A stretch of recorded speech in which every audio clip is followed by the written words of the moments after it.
Kalau kalian gak baca buku ini, kalian auto nyesel nih guys. Halo guys, assalamualaikum warahmatullahi wabarakatuh. Welcome back to my channel.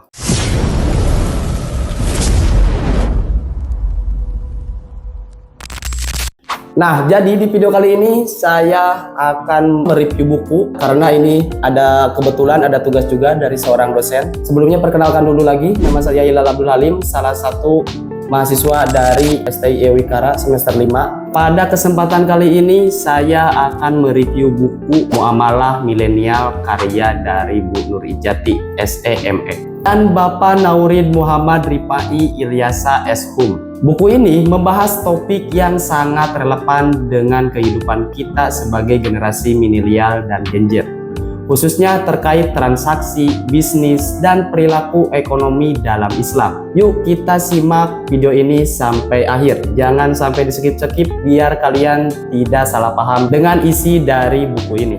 Buku ini terdiri dari 8 bab dan 210 halaman dan membahas sebagai aspek muamalah dalam Islam, seperti prinsip syariah dan transaksi, etika bisnis, hingga isu-isu kontemporer seperti e-commerce dan fitness syariah. Bahasannya ringan dan mudah dipahami, cocok untuk kita yang lagi belajar syariah tanpa harus membaca teks yang terlalu berat. Penulis menjelaskan bahwa dalam hukum Islam, segala sesuatu yang tidak dilarang adalah halal, tetapi tetap ada batasan seperti riba dan hukum yang lainnya yang harus dihindari. Buku ini juga menyoroti bagaimana kita bisa menjalankan bisnis online, menjadi konten kreator, atau menggunakan teknologi keuangan dengan tetap mematuhi prinsip-prinsip syariah. Ada pembahasan menarik tentang evaluasi halal, e-commerce syariah, dan bagaimana sosial media bisa menjadi alat dakwah sekaligus ladang rezeki yang berkah. Nah, di sini ada salah satu contoh. Misalkan di sebelah sini ada rukun wadiah,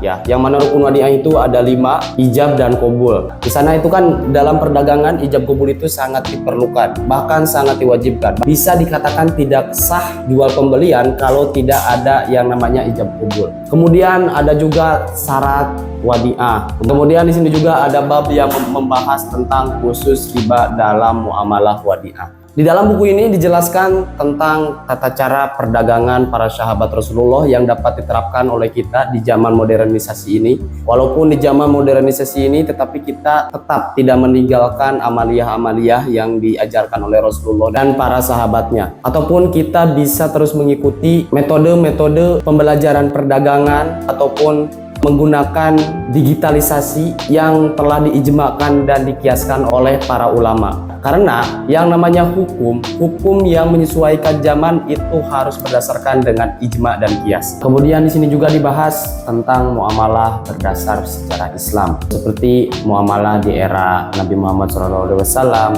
muamalah di era Khulafaur Rasyidin, muamalah di era tabi'in dan atba'ut tabi'in, dan era di abad pertengahan. Kemudian ada lagi Lembaga Keuangan Indonesia, kasus riba dalam muamalah Madiyah, dan ada lagi fatwa dari MUI.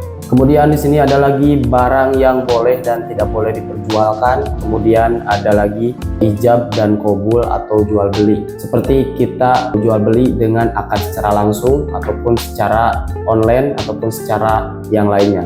Menurut saya buku ini sangat inovatif dan memberikan perspektif baru tentang bagaimana menjalani kehidupan modern tanpa melupakan nilai-nilai Islam. Contohnya, menulis menggunakan banyak studi kasus nyata yang sangat relevan. Namun, ada beberapa bagian yang rasa kurang mendalam, terutama pada pembahasan teknik teknis syariah. Tapi secara keseluruhan buku ini sangat layak untuk dibaca. Secara keseluruhan, buku Muamalah Milenial ini sangat recommended untuk kalian yang ingin memahami muamalah dalam Islam dengan cara yang relevan dan prospektif. Semoga video ini bermanfaat untuk kalian semua, sehingga kalian juga bisa membaca buku ini. Karena menurut saya buku ini emang benar-benar recommended banget buat kalian semua. Terima kasih sudah menonton video ini. Salam pelajar buat kalian semua. Assalamualaikum warahmatullahi wabarakatuh.